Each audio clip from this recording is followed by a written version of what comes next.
मालेगाव येथील भारतीय जनता पार्टी महायुतीचे उमेदवार डॉक्टर सुभाष भामरे यांचा सार्वजनिक बांधकाम तथा पालकमंत्री दादाजी भुसे व सर्व घटक पक्षाच्या मान्यवरांच्या प्रमुख उपस्थितीत नारळ वाढवून प्रचाराचा शुभारंभ करण्यात आला।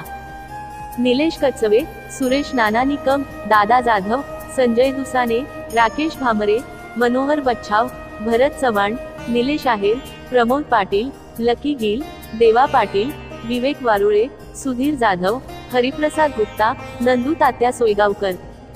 भरत पोफळे, UR पाटील, सुनील देवरे, विनोद वाघ, निलेश काकडे, दादाजी वाघ, राजेंद्र धामणे यांच्या प्रमुख उपस्थितीत कार्यक्रम पार पडला।